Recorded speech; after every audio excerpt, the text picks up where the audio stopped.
न्याय पाहिजे मला, आणि ज्यांनी केलंय ना त्याला गावात फाशी होईल तरच आम्ही अंत्यविधी करू. पब्लिकच्या हवाले आम्ही पाहिजे तो. अंत्यविधीच करणार नाही, त्याला फाशी झाल्याशिवाय आम्ही अंत्यविधीच करणार त्याला नाही. गावात फाशी झालीच पाहिजे. आज त्यांनी जसं माहिती पडलं तसं त्यांची अवस्था बघून घ्या, गरीब, आणि पाहिलं का त्यांची रोंगळ्यामध्ये किती मोठी अशी घटना झालेली.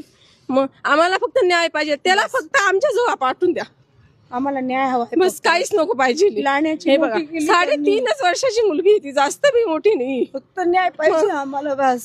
ही बघा वडिलांची आवश्यकता कशी झालेली. माझ्या मामांची मुलगी होती ती, 3.5 वर्षाच्या मुलीवर इतका खालच्या पातळीचं झालेलं आहे. जोपर्यंत तिला न्याय मिळत नाही, जोपर्यंत त्या समोरच्या व्यक्तीला फाशी होत नाही, तोपर्यंत माझ्या मामाची मुलीची अंत्यविधी होणार नाही. बस विषय संपला. भाचींची मुलगी आमची नात आहे, आम्हाला न्याय हवा आहे साहेबांकडनं. दादा भुसे साहेब, आम्हाला न्याय हवा आहे की आमच्या भाचीवर खूप मोठा अत्याचार झालाय आमच्या नातेवर.